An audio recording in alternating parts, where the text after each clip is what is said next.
siji loro telu.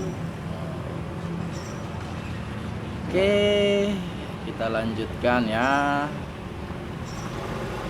penggalan kisah di Pondok Ita hari ini, yaitu tentang cerita seram part 3 tentang LDK ya. Jadi setelah kami dikumpulkan di luar kuburan ya, kemudian kami harus berjalan 10 orang jalan selisih 5 menit, 10 orang lagi jalan 5 menit, 10 orang lagi jalan, terus begitu ya. Kita harus berjalan, jadi kayak santai gitu jalan. Terus ada kakak pembina di salah satu pintu kebun mangga, kemudian ada yang diberhentikan 1 orang, kemudian yang sisanya terus berjalan. 1 orang lagi diberhentikan di jalan yang lain, 1 orang lagi diberhentikan lagi, sampai 10 jalan itu, sampai 10 orang semuanya mendapatkan satu jalan untuk masuk ke dalam ke dalam kebun mangga. Karena tempat pesantren saya itu di Indramayu, jadi di sana juga banyak kebun mangga. Tapi saya nggak mau bahas apakah kebun mangga itu sedang berbuah atau sedang berbunga atau sedang nggak ada buahnya ya. Kami di situ juga nggak kepikiran, masalahnya kami saat itu masih dalam acara Sairul Lail. Lanjutkan ya, saya mendapatkan satu pintu untuk memasuki kebun mangga. Pause dulu. Oke, kita lanjut. Setelah saya berhenti di salah satu pintu masuk kebun mangga, saya ditanya sama kakak pembina saya, kamu pilih salah satu metode berhitung, mau menghitung langkah kamu yang kiri, langkah kamu yang kanan, atau kamu akan menghitung setiap langkah.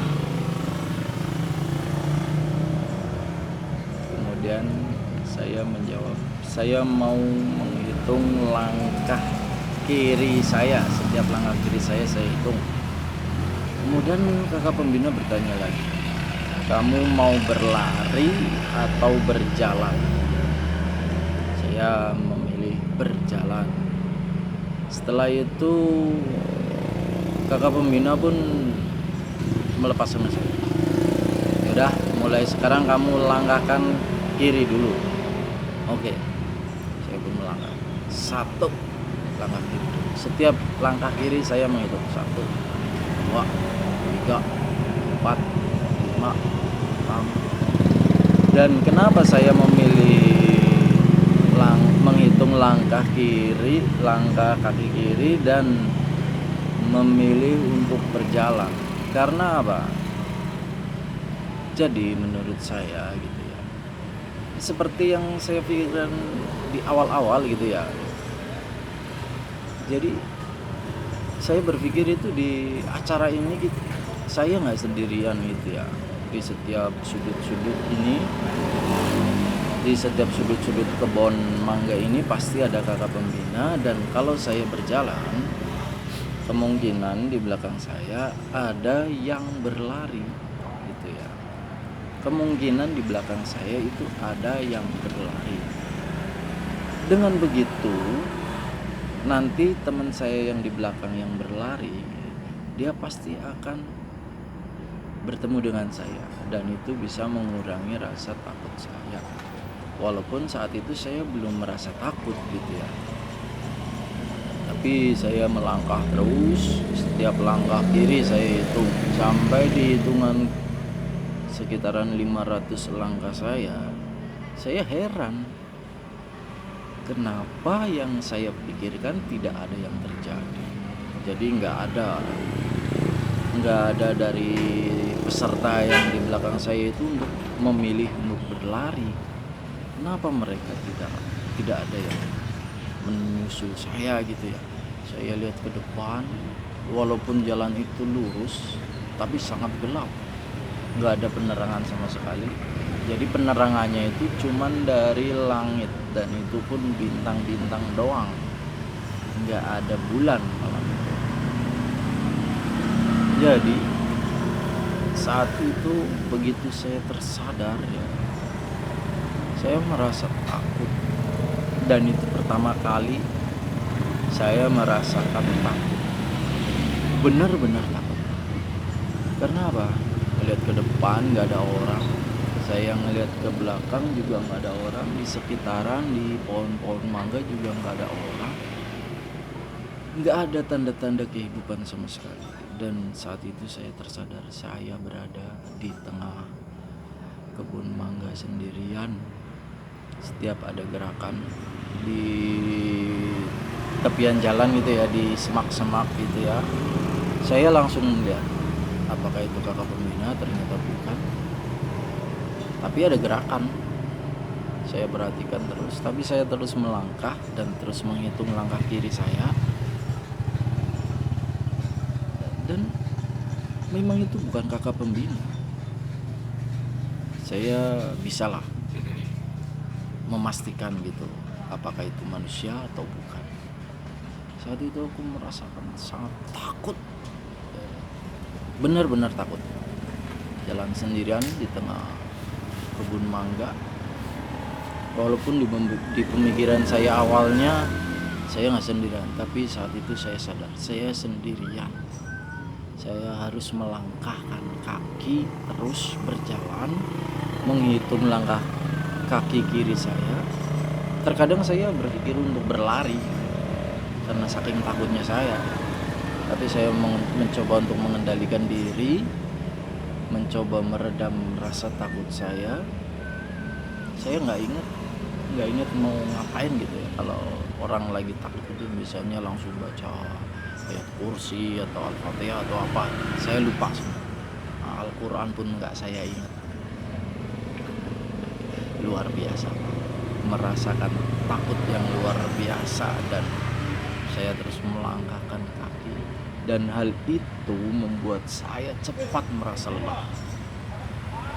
Langkah saya waktu itu sudah 1000 langkah kaki kiri, dan belum terlihat tanda-tanda ada kehidupan di tempat yang saya lalui itu.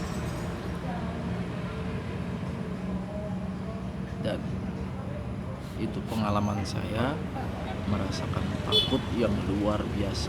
Pikiran negatif berkeliaran, udah seperti apa ya, pokoknya pikiran negatif. Jangan-jangan nanti ada yang tadinya saya nggak percaya menjadi apa ya, jadi ragu gitu. Katanya ada kuntilanak, ada pocong, ada tuyul, ada genderuwo, semuanya terlintas. Jangan-jangan yang bergerak itu tadi adalah pocong lah, adalah kuntilanak lah. Tapi saya nggak ingat cerita tentang Kak Yudi di awal. Saya cuma teringat itu, hal-hal yang negatif itu. Tapi saya melangkah terus. Saya tetap menghitung, dan rasa pahit di mulut masih terasa gitu ya. Waktu saya minum jamu itu memang begitu saya tersadar ternyata ada manfaatnya jamu itu, yaitu untuk membuat diri kita tetap sadar. Saya coba mengendalikan diri saya terus berjalan, melangkah terus dengan terus melawan rasa takut. Akhirnya saya sampai di tujuan saya. Ternyata kebun mangga itu ujungnya adalah rahmatan lil alamin. Itu pun merasa janggal saya waktu itu, karena tiba-tiba gitu ya saya berada di rahmatan lil alamin, di samping utaranya. Padahal rahmatan lil alamin itu dikelilingi oleh lampu-lampu dari tower-tower, itu semuanya ada lampunya. Tapi begitu saya mau sampai ke rahmatan lil alamin, saya baru tersadar gitu loh kalau saya berada di rahmatan lil alamin. Itu yang membuat saya heran, dan dari situ saya berpikir kemungkinan yang membuat saya tidak melihat lampu-lampu itu adalah rasa takut yang saya alami. Dari situ saya mulai paham, mulai saya cerna, saya kendalikan pikiran saya begitu ya. Dan begitu saya keluar dari kebun mangga itu, kakak pembina sudah menyambut dan langsung memapah saya karena saya sangat kelelahan saat itu. Saya langsung digabungkan ke anak-anak gudeg 4, yaitu gudeg saya, dan semuanya sudah hadir kecuali satu orang, kalau gak salah yang namanya Wahyu Hidayat, itu santri dari Bali. Begitu saat Wahyu Hidayat sampai, dia juga terlihat sangat kelelahan. Semua santri di situ yang ikut, mereka sangat kelelahan. Setelah beberapa menit kami dipersilakan untuk duduk istirahat. Kemudian azan subuh berkumandang dari Masjid Al Hayat. Kemudian kami yang di situ pun lekas dalam keadaan apa adanya gitu ya, dari baju yang berlumuran dengan lumpur dan baju yang basah, celana semuanya. Tapi kami meyakini bahwa tidak ada najis di tubuh kami, sehingga kami hanya tayamum. Kemudian kita melaksanakan sholat subuh berjamaah di situ. Kemudian setelah sholat subuh berjamaah, kami masuk ke dalam basement rahmatan lil alamin. Kemudian disitulah kami kemudian mendapatkan aplaus dari kakak pembina semuanya, karena kami sudah berhasil melaksanakan tugas dan juga menguji nyali kami, dan ternyata kami tidak ada yang kerasukan, tidak ada yang kemasukan setan gitu ya. Dan kami semuanya walaupun terlihat kelelahan, kami tetap dikasih aplaus sama kakak-kakak pembina. Ternyata kami semua itu bagus mentalnya, nyalinya, dan masih banyak lagi pujian-pujian dari kakak pembina. Setelah itu kami harus makan nasi, semua kebagian satu box nasi, dan setelah itu kami harus memakannya karena stamina kami terkuras habis. Setelah makan kami harus kembali ke asrama masing-masing. Dan begitu saya keluar dari rahmatan lil alamin, kami harus kembali ke gedung Ali bin Abi Thalib. Setelah itu upacara penutupan dan kami diperbolehkan kembali ke asrama. Dan itu malam yang sangat luar biasa, dan itu terekam di minda saya sampai saat ini. Itu hal yang luar biasa. Itulah kisah dari perjalanan Syairul Lail, perjalanan malam yang dilaksanakan di pesantren saya dulu, yang saya sebagai pesertanya. Banyak sekali pelajarannya.